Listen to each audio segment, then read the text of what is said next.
आज का हमारा टॉपिक है 3.1। टॉपिक का नाम है the romantic imagination and national feeling.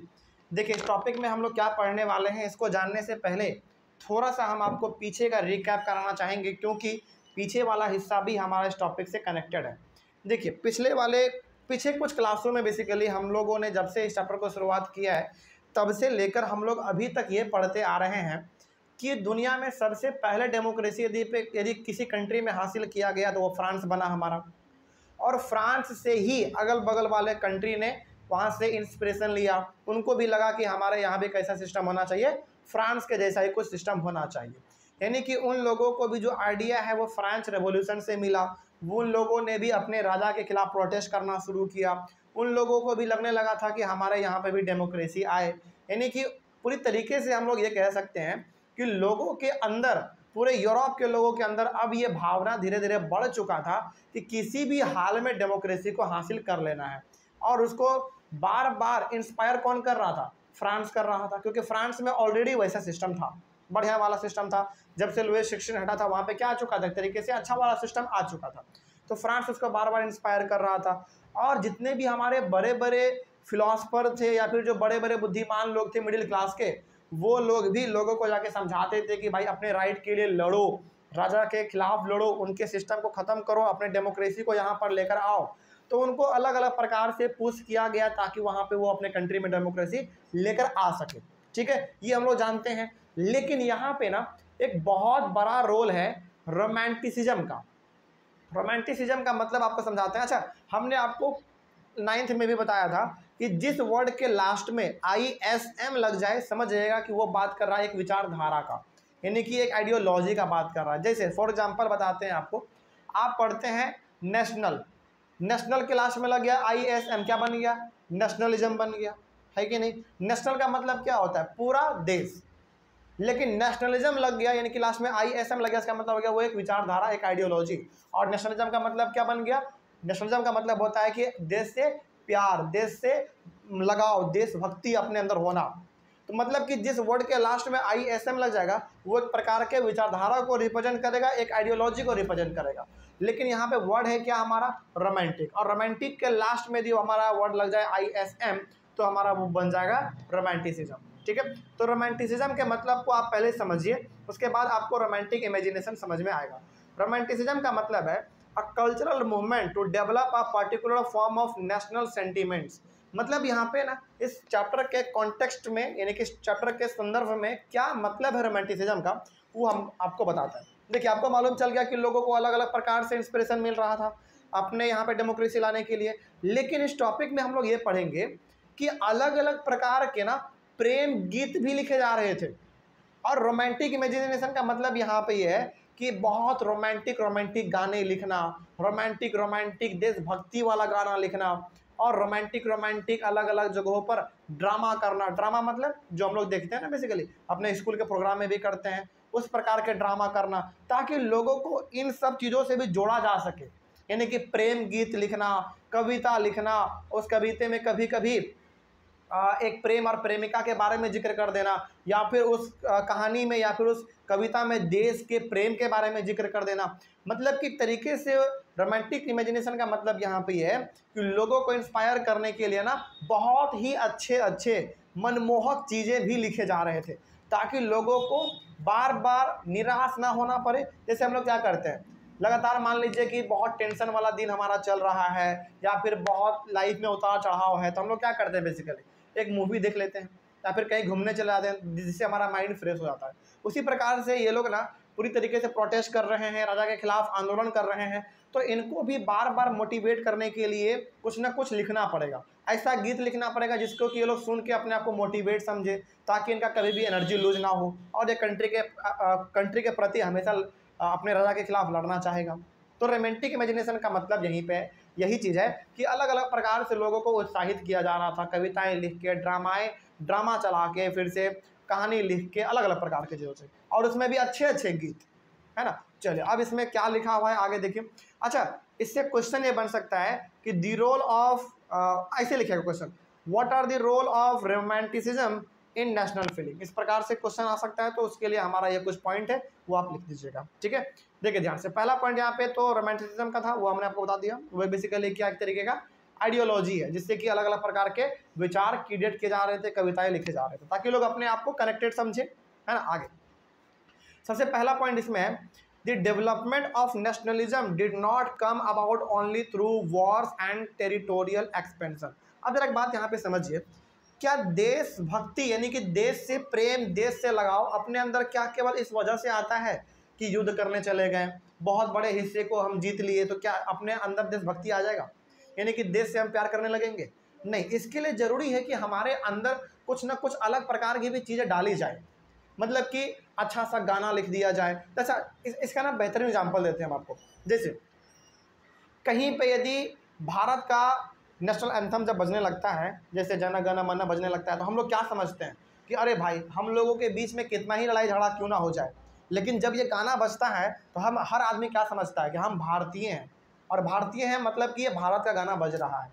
उसी प्रकार का कुछ गाना इन लोगों को चाहिए था, जिससे कि ये लोग अपने आप को कनेक्टेड समझे, एनर्जेटिक समझे। देखते हैं कहीं पे भी देशभक्ति वाला गाना बजता है इंडिया में, जन गण मन है, तो हर आदमी खड़ा हो जाता है। क्यों खड़ा हो जाता है? क्योंकि एक रिस्पेक्ट है ना। उसी प्रकार से इन लोगों को भी ऐसा कुछ चाहिए था जिससे कि लोग आपस में कनेक्टेड समझे। उसके लिए क्या लिखा गया? अच्छे अच्छे वहाँ पे गाने लिखे गए, देशभक्ति वाले गाने लिखे गए, और यही चीज़ हमारा कहलाता है रोमांटिक इमेजिनेशन, ठीक है। आगे तो केवल वॉर लड़ लेना, बड़े बड़े जगहों को जीत लेना, इससे मोटिवेशन नहीं आता है, बल्कि मोटिवेशन किससे आएगा? रोमांटिक चीज़ों को पढ़ने से। रोमांटिक चीज़ों का मतलब यहाँ पे अश्लील नहीं है, रोमांटिक चीज़ों का मतलब यहाँ पे है देशभक्ति वाले गाने, देशभक्ति वाले प्यार भरे गाने, बहुत अच्छे अच्छे ड्रामा, कहानी, कविता, इस प्रकार के चीज़ों का। उसके बाद देखो, culture played an important role in creating the idea of the nation state, यानी कि अच्छा यहाँ पे ना नेशन स्टेट का जिक्र दोबारा हुआ।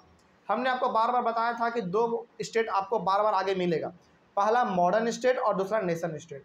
मॉडर्न स्टेट में हमने आपको ये बताया था कि वो कंट्री जिस कंट्री का सारा पावर एक ही हाथ में है, यानी कि राजा के हाथ में है, तो उस कंट्री को हम लोग कहेंगे मॉडर्न स्टेट।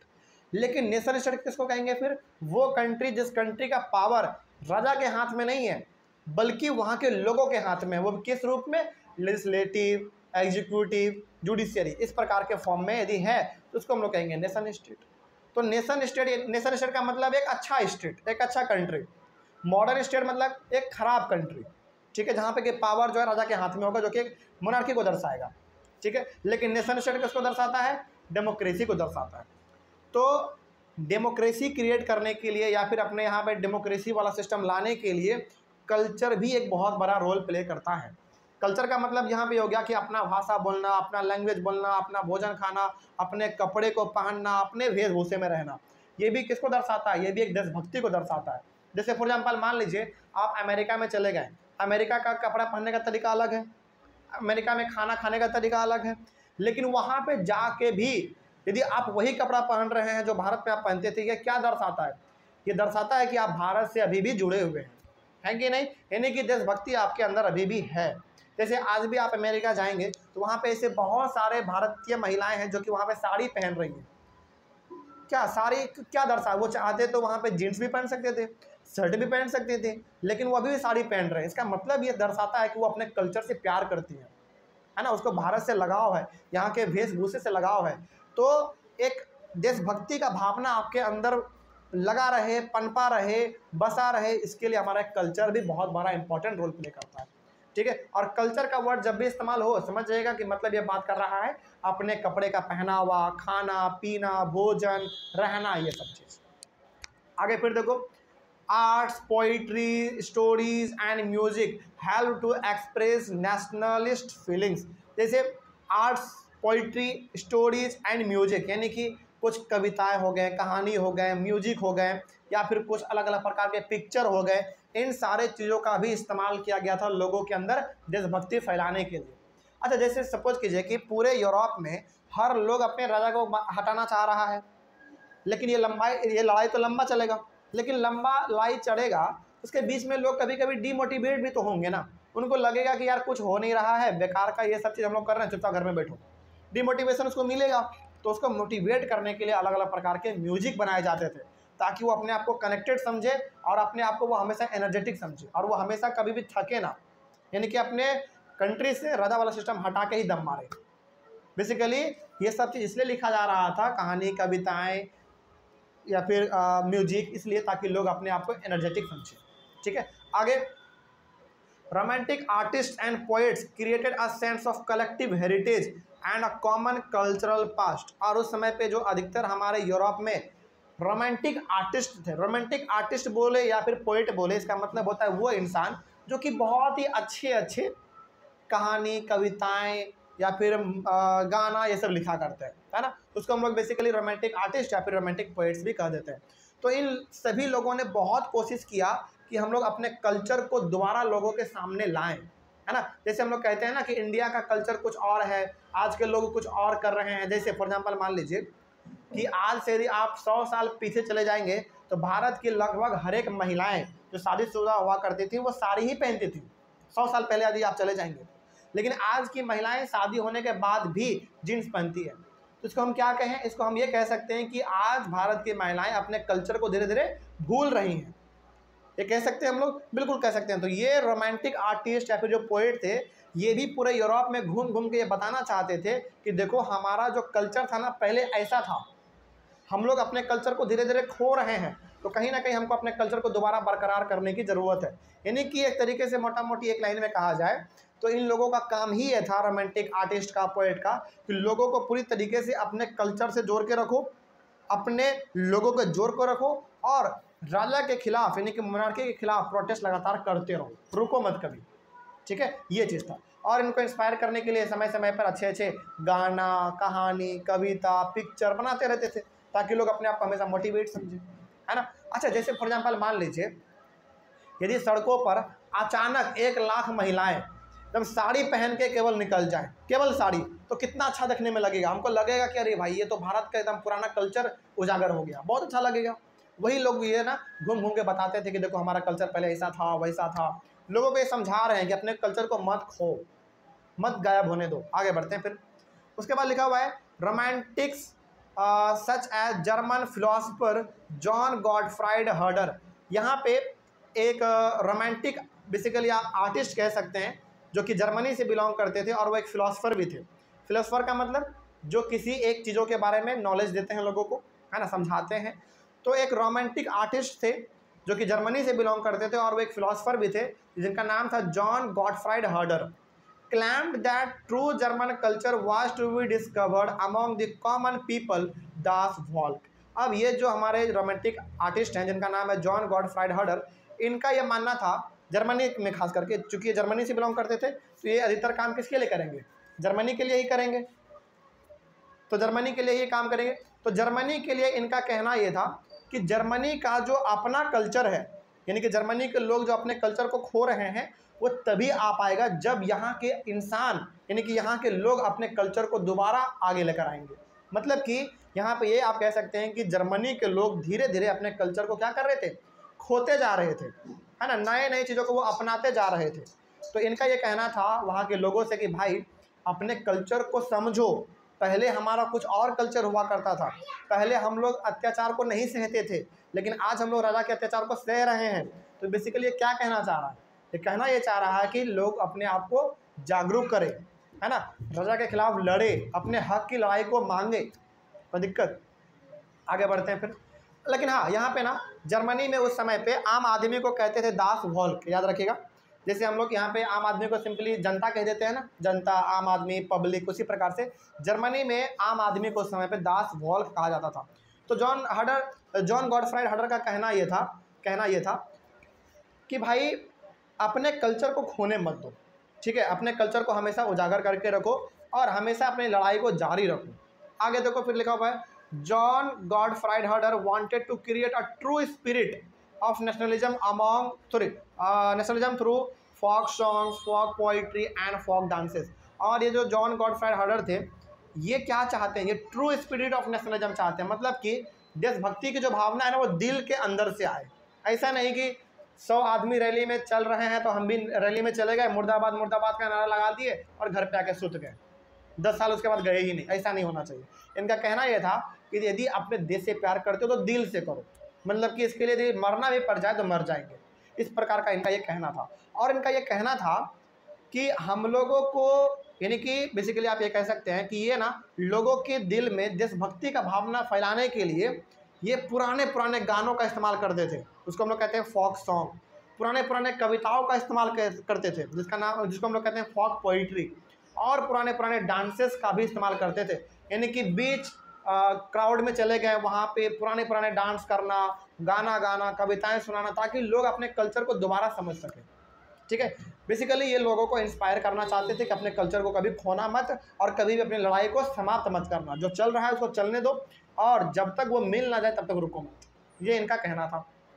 उसके बाद so according to him collecting and recording these folks of folk culture was essential to the project of nation building. तो इनका यह मानना था कि यदि हम लोगों को पूरी तरीके से एक अच्छा सिस्टम चाहिए, यानी कि एक डेमोक्रेसी वाला यदि हम लोगों का सिस्टम चाहिए, तो हमारा जो फॉक कल्चर है, यानी कि जो पुराना पुराना हमारा जो कल्चर है उसको जिंदा रखना पड़ेगा, मतलब कि उसको ख़त्म नहीं होने देना होगा। और जितने भी लोग हैं उसको आपस में मिला जुला के रखो, उनके अंदर देशभक्ति का भावना बढ़ा के रखो, है ना। कोई दिक्कत है ना समझने में? चलिए आगे बढ़ते हैं फिर। अब एनसीईआरटी बुक को जब आप पढ़ेंगे ना तो उसमें तो हर चीज़ बेसिकली लाइन बाय लाइन मिला हुआ है हर चीज़, है ना। अब यहाँ पे दूसरा क्वेश्चन आप लिख सकते हैं, the role of languages in developing the nationalist sentiments in Europe. यानी कि अब यहाँ पे आपको ये बताया जा रहा है कि लैंग्वेज का क्या रोल है, लैंग्वेज का क्या रोल है लोगों के अंदर देशभक्ति फैलाने में। बात समझ में आ रही है? चलो उसको हम लोग यहाँ पे डिस्कस कर लेते हैं क्या है। तो इस प्रकार का ये जो हेडिंग हमने यहाँ पे लिखा है, इस प्रकार का सेम टू सेम आपको क्वेश्चन आ सकता है। और क्वेश्चन में ये बोलेगा कि नेशनलिस्ट फीलिंग को बढ़ाने में लैंग्वेज का क्या रोल है, यानी कि देशभक्ति लोगों के दिल में उजागर करने के लिए लैंग्वेज का क्या रोल है, भाषा का क्या रोल है। तो ये आपसे पूछा जा सकता है, तो इसके लिए आप क्या उत्तर लिखेंगे जरा देखिए ध्यान से। यहाँ पे लिखा हुआ है सबसे पहला point, languages played an important role in developing the nationalist sentiments. मतलब यहाँ पे ये हो गया कि यदि अंदर अपने दिल के अंदर यदि देश के प्रति भावना बढ़ाना है, देश के प्रति यदि लगाव रखना है, तो लैंग्वेज भी एक बहुत बड़ा रोल प्ले करता है। इसको आप ऐसे समझिए, फॉर एग्जांपल मान लीजिए हमारे भारत में हिंदी चलता है आम, मतलब कि हिंदी तो लगभग हर आदमी जानता है, लेकिन यदि हम लोगों को हिंदी ही बोलने ना दिया जाए तो क्या हमारा भावना को ठेस पहुँचेगा कि नहीं पहुँचेगा? बिल्कुल पहुँचेगा। हम लोगों को लगेगा कि अरे भाई जितना फ्लुएंट हम लोग हिंदी बोल लेते थे हमको बोलने ही नहीं दिया जा रहा है ना, यानी कि कहीं ना कहीं हम लोगों को थोड़ा तकलीफ होगा। वही बात यहाँ पे भी है कि लैंग्वेज के वजह से भी लोगों के अंदर देशभक्ति का जो भावना वो बढ़ाया जा सकता है। लेकिन यहाँ पे एग्जांपल लिया गया है रसिया का और पोलैंड का।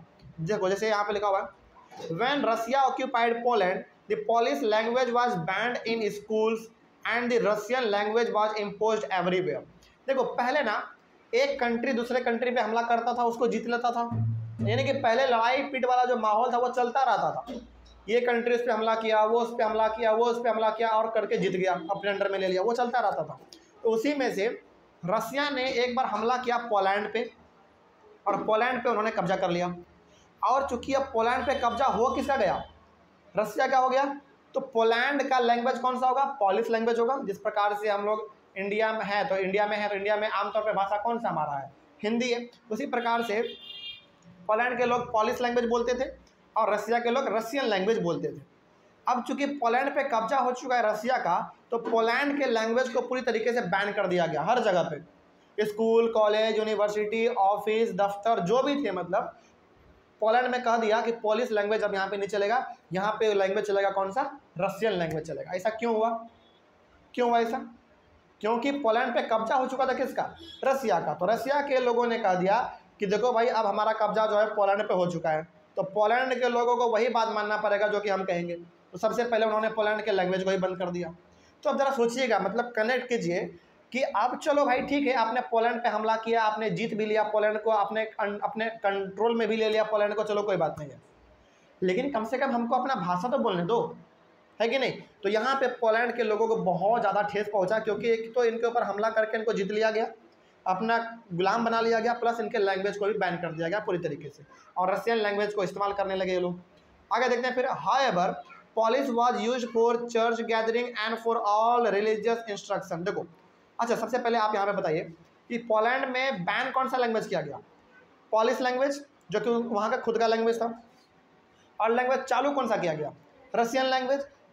या ये पूरी तरीके से हर लोगों का मानना था। लेकिन जो पोलैंड के अभी भी जो चर्च थे या फिर जो अलग अलग प्रकार के रिलीजियस इंस्ट्रक्शन होते थे, मतलब कि पर्व त्यौहार हो गया है ना इस प्रकार का, या फिर चर्च में किसी का शादी ब्याह है, तो उस प्रकार के कामों में पोलैंड में आज भी पॉलिश लैंग्वेज लोग इस्तेमाल करते थे, जो कि किसके खिलाफ जा रहा है, रसिया के खिलाफ जा रहा है। रसिया ने कह दिया था कि देखो पोलैंड पे अब हमारा कब्जा हो गया तो हर जगह पे पॉलिश लैंग्वेज बैन होगा, रशियन लैंग्वेज चलेगा। लेकिन पोलैंड के जो फादर लोग थे जो चर्च वर्च में काम करते थे, उन लोगों ने कहा ना कि हम आपके इस बात को नहीं मानेंगे, यानी कि हम लोग अभी भी क्या करेंगे, अपने चर्च में या फिर हम लोग अपने पर्व त्यौहार को मनाने के लिए अपने ही लैंग्वेज का इस्तेमाल करेंगे। तो बताओ इसमें गुस्सा किसको आएगा? रसिया के लैंग्वेज को, यानी कि रसिया के लोगों को गुस्सा आएगा। वो कहेगा कि देखो भाई कंट्रोल तो हमारा है, हमारा बात चलेगा, फिर तुम मनमानी कैसे कर सकते हो। तो अब इसके रिजल्ट में क्या किया गया वो देखिए। As a result a large number of priests and bishops were put in jail or sent to Siberia by the Russian authorities as punishment for their refusal to preach in Russian language। देखो Poland में लागू हो चुका था Russian language, लेकिन क्या वहाँ के फादर लोग जो चर्च में काम करते हैं क्या वो लोग मान रहे थे इस बात को? नहीं मान रहे थे। वो लोग अभी भी अपना पूजा पाठ जो है ना पॉलिश लैंग्वेज में ही करते थे। और ये बात पता चल गया किसको? रसिया के बड़े बड़े लोग थे, उनको पता चल गया। उन लोगों ने क्या किया, जितने भी चर्च के पुजारी लोग थे, जो बड़े बड़े फादर लोग थे, उन सब को पकड़ के जेल में डाल दिया। कहा कि आप पॉलिश लैंग्वेज का इस्तेमाल कैसे किए जबकि यहाँ पर रशियन लैंग्वेज चालू है। उनको जेल में डाल दिया और कुछ को तो उन्होंने साइबेरिया भेज दिया। और साइबेरिया यूरोप का वैसा जगह है जो कि बहुत बर्फीला वाला जगह है, बहुत ठंडा जगह है। सोचो उनको वहाँ भेज दिया, चाहिए उधर ही रहिए आप। तो मतलब कि आप घर नहीं आ पाएंगे, प्लस आपको ठंडे में रहना पड़ेगा। यदि आप जीवित रह गए तो ठीक है, नहीं तो वहीं पे आप मर जाइए। एक पनिशमेंट के तौर पे उनको भेज दिया गया साइबेरिया, और कुछ को जेल भेज दिया गया। क्यों? क्योंकि उन्होंने रशियन लैंग्वेज का इस्तेमाल नहीं किया था, इसीलिए। सोचो मतलब कि एक तो आप उसके कंट्री पे हमला भी कर दिए, उसको अपने कंट्रोल में भी ले लिए, उसका लैंग्वेज भी आप बैन कर दिए, और यदि वो अपना लैंग्वेज को बोल रहा है तो आप उसको सजा भी दे रहे हैं। तो ये कितना गलत बात है ना। खैर आगे देखते हैं। तो इससे क्या हुआ होगा, पोलैंड के लोगों का नेशनलिस्ट फीलिंग जो है, यानी कि जो देशभक्ति का भावना है, उनको ठेस पहुंचा होगा, है ना। आगे the use of Polish language came to be seen as a symbol of the struggle against Russian power. तो अब जरा बताइए कि पॉलिश के यानी कि पोलैंड के लोगों का भी सबसे बड़ा ख्वाहिश क्या होगा यहाँ पे? ये होगा कि भाई हमारा लैंग्वेज हमको बोलने दिया जाए। मतलब कि अब यहाँ पे जो है इनका स्ट्रगल किस चीज़ को लेकर है? लैंग्वेज को लेकर है ना। यानी कि ये लोग अपने देश से प्यार करते हैं, अपने लैंग्वेज से प्यार करते हैं, तभी तो ये लोग चाहते हैं ना कि पॉलिश लैंग्वेज दोबारा हमको बोलने दिया जाए। तो यहाँ पे हम बस ये बताना चाहते हैं कि लैंग्वेज भी एक बहुत बड़ा इंपॉर्टेंट रोल प्ले करता है अपने देश से कनेक्टेड रहने में। तो दिक्कत इसमें, चलिए आगे बढ़ते हैं फिर। तो ये हमारा टॉपिक यहाँ पे खत्म होता है। अगले वाले क्लास में हम लोग पढ़ेंगे 3.2 जिसका नाम है hunger, hardship and popular revolt. कोई दिक्कत? चलिए मिलते हैं अगले वाले क्लास में। Thank you very much.